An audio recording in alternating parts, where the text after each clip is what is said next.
اب بڑی آہستہ سے اگر میں نے بات کو شروع کیا ہے تو ایک انتہائی ضروری پیغام آپ کو دیتا چلوں اور آپ لیتے جائیں۔ اس دور میں غوث الاعظم رضی اللہ تعالی عنہ کے اسی قول پر بحث ہو رہی ہے۔ آپ سوشل میڈیا دیکھ لیں، ایسے ایسے لوگ پگڑیاں پہن کر جبہ پہن کر بیٹھے ہیں کہ جو سرکار غوث الاعظم رضی اللہ تعالی عنہ کے اس قول کا انکار کر اور کہہ رہے ہیں کہ غوث پاک نے یہ جو فرمایا اس میں انانیت ہے، اس میں تکبر ہے، اس میں گھمنڈ ہے، اور ایک اللہ کا ولی تکبر، گھمنڈ اور انا سے پاک ہوتا ہے۔ کسی نے کہا کہ نہیں، غوث الاعظم کا قدم تمام اولیاء اللہ کی گردن پر تو ہو سکتا ہے مگر ہمارے وہ جو پیر ہیں ان کی گردن پر نہیں ہو سکتا۔ ایک جملہ دینا چاہوں گا کہ جب چھوٹے کے مرتبے کی تائید بڑے فرما دیں تو پھر ٹچوں کو کہنے کا حق نہیں۔ اب محبت سے سنیے گا کہ سرکار غوث الاعظم نے یہ جو فرمایا کہ قدمی حاضی علی رقبت کل ولی اللہ، کہ میرا قدم تمام اولیاء اللہ کی گردن پر ہے۔ مورخین اور سیرت نگار لکھتے ہیں کہ سرکار غوث الاعظم نے یہ اپنی مرضی سے نہیں کہا بلکہ اللہ کے حکم سے کہا۔ بات اگر اپنی مرضی سے کہی جاتی تو آپ گرفت کرتے سمجھ میں آتا، لیکن غوث الاعظم نے اپنی مرضی سے نہیں کہا، اللہ نے کہلوایا کہ اے عبد القادر کہو قدمی حاضی علی رقبت کل ولی اللہ۔ بغداد کے منبر پر بیٹھ کر جب غوث الاعظم نے یہ اعلان کیا تو خراسان کی پہاڑی میں جس ذات نے سب سے پہلے اس قول پر جواب دیا اور اپنی گردن کو جھکا کر عرض کی، اے غوث الاعظم آپ کا قدم غیاث الدین کے بیٹے معین الدین کی فقط گردن پر نہیں ہے بلکہ سر پر بھی ہے۔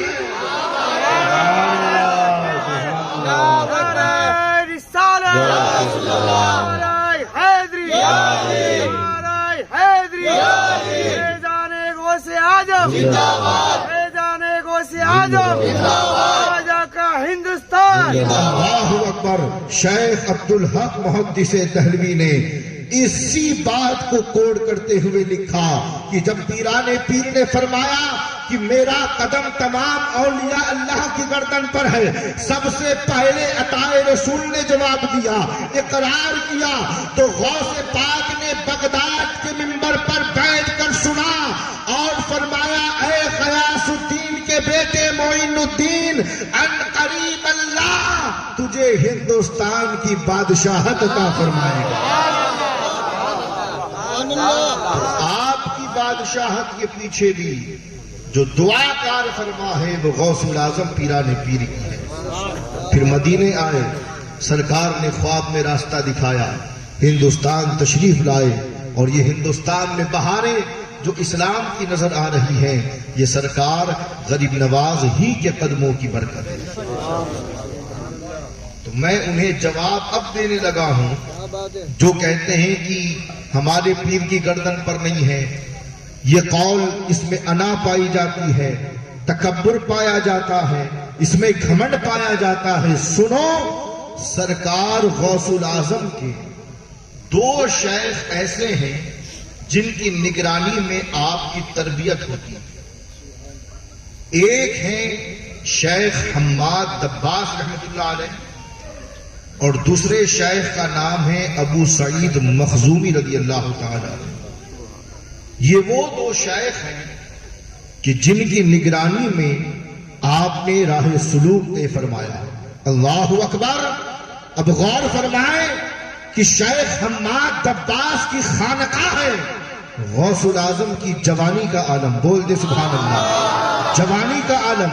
غوث العظم آپ کی خانقاہ میں تشریف لائے، شیخ نے جب نورانی چہرہ دیکھا تو قریب بلایا، اور بلانے کے بعد شیخ حماد طباس نے غوث پاک کو اپنے زانوں پر بٹھایا، اپنی گود پر بٹھایا۔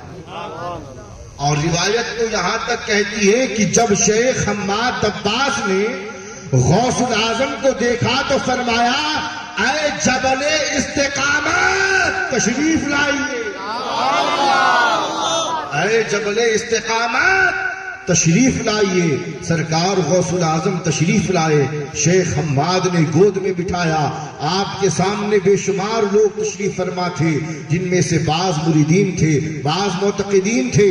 آپ نے فرمایا اے لوگو، اس بچے کو اچھی طرح سے دیکھ لو، اس کا نام عبد القادر ہے، اور اس کی ولایت کا پرچم پوری دنیا میں لہرائے گا، اور اللہ کے حکم سے عبد القادر ایک وقت آئے گا کہ بغداد کے منبر پر کھڑا ہو کر کہے گا قدمی حاضہی علی رقبت کل ولی اللہ۔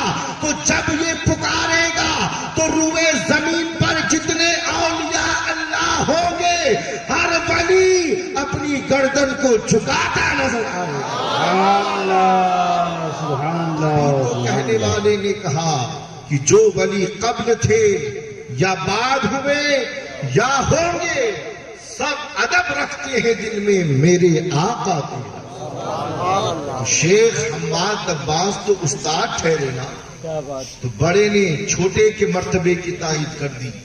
اور ایسی ایک اور روایت ہے، لیکن وقت کی قلت دامنگیر ہے، میں آپ کو بتاؤں کہ غوث پاک نے اپنی زندگی میں کوئی کم اللہ کی عبادت نہیں کی۔ یہ تو مشہور ہے کہ اللہ رب العزت نے آپ کو ماں کے پیٹ ہی میں ولایت عطا فرما دی۔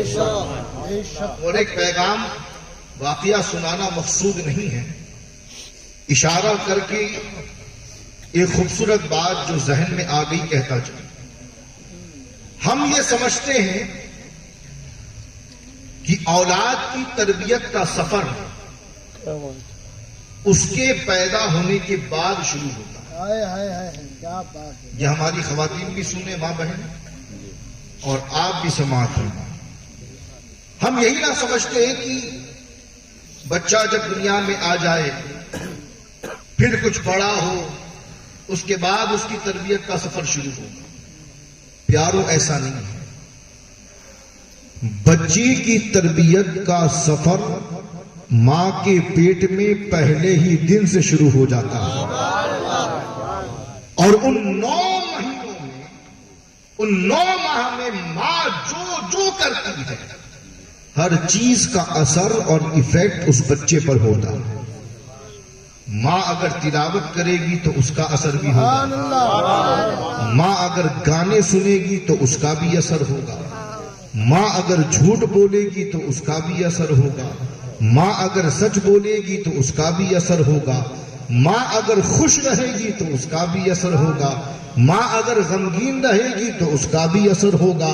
تو جو ماں کرتی ہے ان 9 ماہ میں، ہر ایک چیز کا اثر بچے پر ہوتا ہے۔ اس لیے پیغام یہ ہے کہ وہ 9 ماہ جو بچہ ماں کے پیٹ میں رہتا ہے، خدا را ان 9 ماہ میں سب سے زیادہ احتیاط کی ضرورت ہے۔ ہو سکے تو قرآن کی تلاوت میں زیادہ سے زیادہ وقت گزاریں، ہو سکے تو نبی پر درود و سلام پڑھتے رہے۔ ارے غوث العظم کے بارے میں نہیں سنا کہ جب مکتب میں پہنچے استاد نے کہا پڑھو تو اعوذ سے لگا کر 17 پارے پڑھ کر سنا دیے۔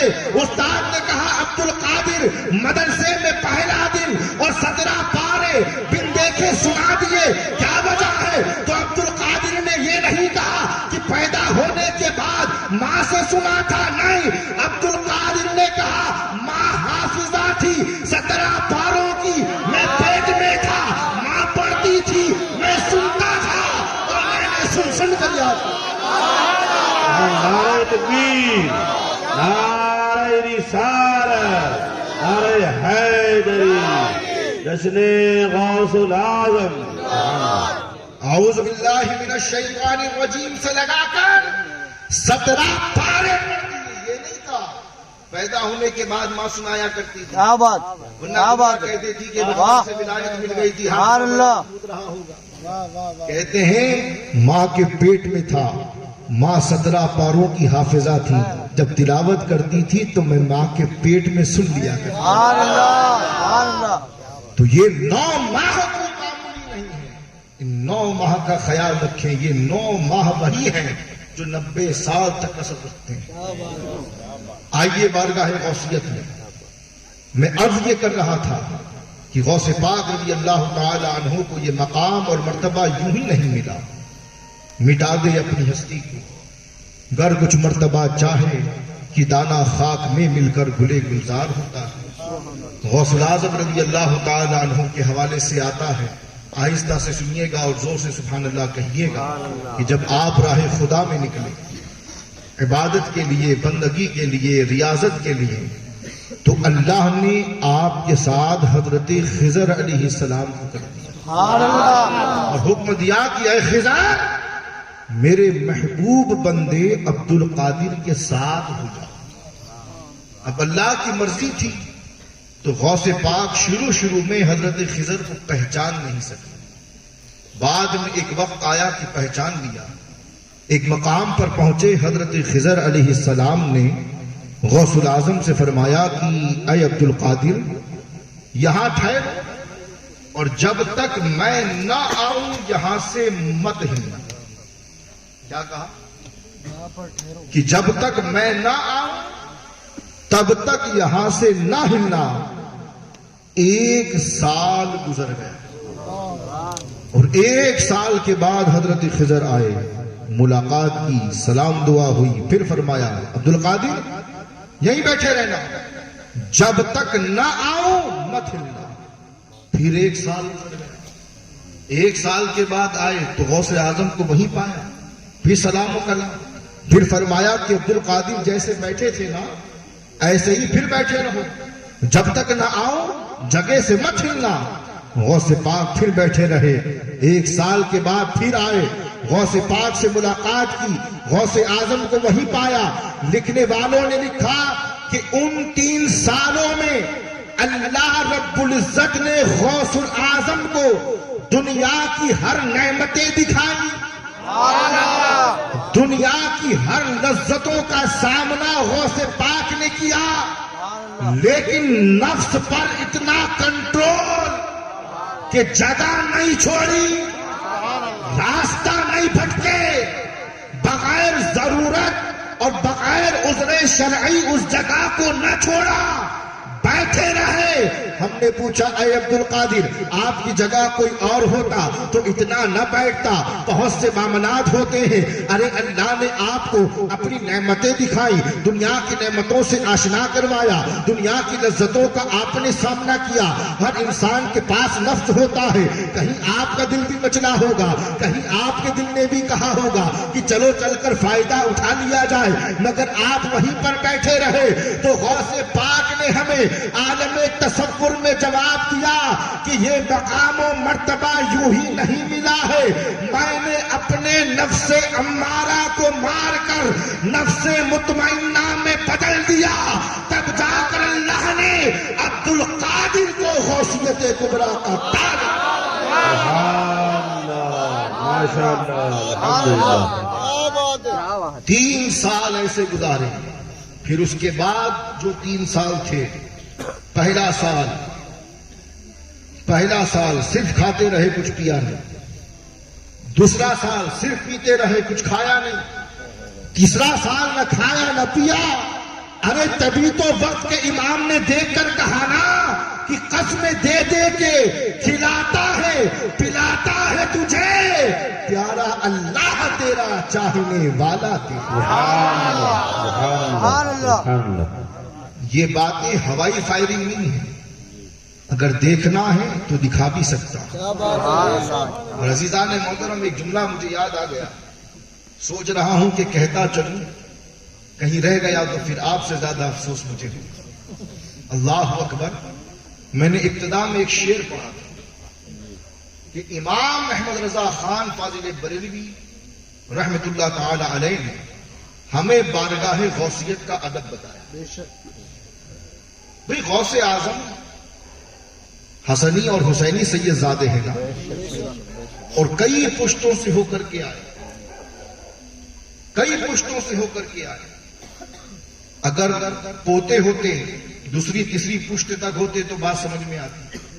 کئی پشتوں سے ہو کر کے آئے، سید زادے ہیں، حسنی حسینی آل ہیں. اللہ اکبر. ادب دیکھیں، ڈائریکٹ اپنی ذات کو نہ جوڑا.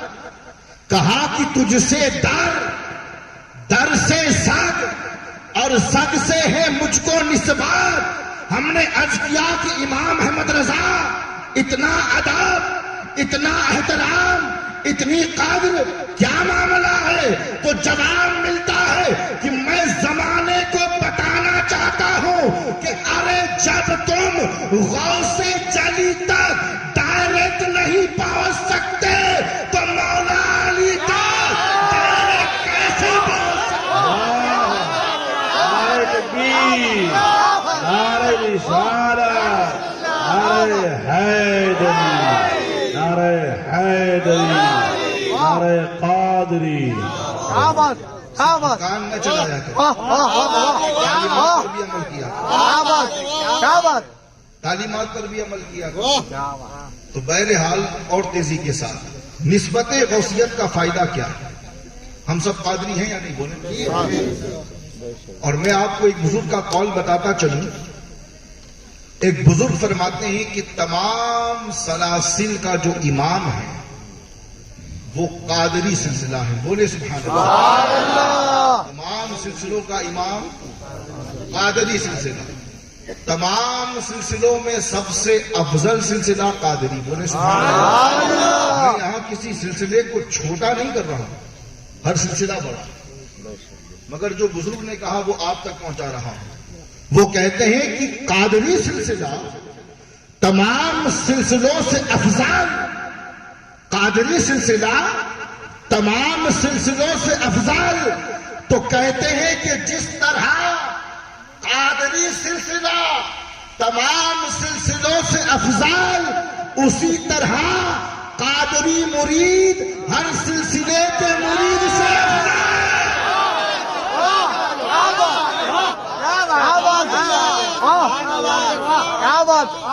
ہر سلسلے کو فیض قادریت سے پہنچا ہے، بالواسطہ یا بلا واسطہ. تبھی تو امام نے کہا کہ قادری کر، قادری رد، قادریوں میں اٹھا قدر عبد القادر قدرت نما کے. تو نسبت کا فائدہ کیا ہے؟ دھوبی کا واقعہ تو سنا ہے نا. اب میری زبانی سن لیجیے ذرا. ارے سنی تو سنی، وہابی بھی اس وقت اس عقیدے اس واقعے کو تسلیم کرتا ہے اور تصدیق کرتا ہے. بولے سبحان اللہ. وہابیوں کے بڑے عالم اشرف علی تھانوی، ان کی ایک کتاب ہے، اس میں اس قصے کو لکھا گیا. وہ کہتے ہیں کہ میں اس قصے کو نہیں مانتا اگر میں اس واقعے کو مولانا فضل رحمان گنج مراد آبادی سے نہ سنا. واقعہ یہ ہے کہ غوث پاک کا ایک مرید تھا، سبحان اللہ. چاہنے والا، عقیدت مند. غوث پاک بڑا قیمتی لباس زیب تن فرمایا کرتے تھے، تو وہ دھوبی آپ کے کپڑوں کو دھل کر لے آتا. غوث پاک کا دھوبی تھا، کپڑے دھل کر لانا اس کا کام تھا. جب وہ انتقال کر گیا اور قبر میں پہنچا، فرشتوں نے اس سے پوچھا کہ ما دینوں کا، کہ تیرا دین کیا ہے؟ تو اس نے کہا کہ میں تو عبد القادر کا مرید ہوں، سبحان اللہ. میں تو عبد القادر کا دھوبی ہوں. چلو اور آسان کر دیتا ہوں. بھئی آپ کسی ایسی جگہ پر چلے جائیں جہاں آپ کے بارے میں کوئی نہ جانتا. بہت سے سلسلے کے لوگ بیٹھے ہوں، جیسے آج ہمارے علماء کرام ایک مہا گٹھ بندھن کے ساتھ تشریف فرما ہے، اور یہ اس گٹھ بندھن کی ضرورت اس لیے ہے کہ بہت کم ایسے مواقع ہوتے ہیں کہ جہاں یہ مہا گٹھ بندھن نظر آتا ہے. ورنہ ایک سے دو اگر ہوں تو ہم سبحان اللہ کہہ دیتے ہیں. آج تو ماشاءاللہ بہت سے لوگ. تو اگر میں کسی عالم دین کا نظریہ، موقف یا عقیدہ جاننا چاہوں تو میں ان سے پوچھوں گا کہ جناب آپ اپنے بارے میں ذرا بتائیں، آپ کون ہیں، کیا ہے، کہاں سے آئے ہیں. جیسے ہم نے حضرت کو اپنی مسجد کے لیے امام رکھا مثال کے طور پر، تو مجھے تو نہیں معلوم کہ حضرت کی سوچ کیا ہے، ان کا موقف کیا ہے، کس طریقے سے یہ اپنی زندگی جیتے ہیں، کیا تعلیمات رکھتے ہیں. میں پوچھوں گا کہ حضرت ذرا اپنے بارے میں بتائیں. تو مثال کے طور پر اگر حضرت کہہ دیں گے کہ میں ایک پیر کا نام لے رہا ہوں، مثال کو مثال تک رکھیے گا. مثال کے طور پہ حضرت مجھے کہہ دیں کہ حضرت میں سید امین ملت کا مرید ہوں، تو میں سمجھ جاؤں گا کہ ان کا نظریہ، ان کا موقف، ان کی سوچ کیا ہو. بولے سبحان اللہ. یہ کامل مرشد کے مرید ہے نا، تو سمجھ میں آ جائے گی بات. مولانا طفیل بتا دیں گے میں برکاتی ہوں، بات سمجھ میں آ گئی. حضرت کہہ دیں گے میں فلاں سلسلے والا ہوں، بات سمجھ میں آ جائے گی. کوئی بھی اگر اپنے سلسلے کا نام لے لے گا تو ہم سمجھ جائیں گے کہ اس کا عقیدہ، اس کا موقف، اس کی سوچ کیا ہوگی. ایسا ہوتا ہے یا نہیں؟ اب ہمارے یہ سامنے بیٹھے ہیں بھاری لوگ، اگر یہ کہیں جا کر کہہ دیں کہ ہم محمد علی وہاب کے مرید ہیں تو بندہ سمجھ جائے گا کہ پکا مولائی ہے.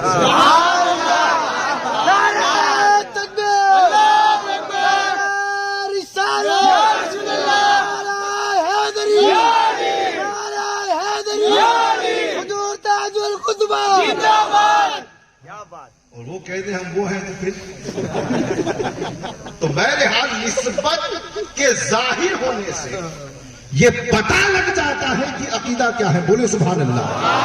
تو غوث پاک کے در کا دھوبی قبر میں پہنچا. فرشتوں نے پوچھا کہ من ربوں کا، تو جواب تو یہ دینا چاہیے تھا کہ ربی اللہ، میرا رب اللہ ہے.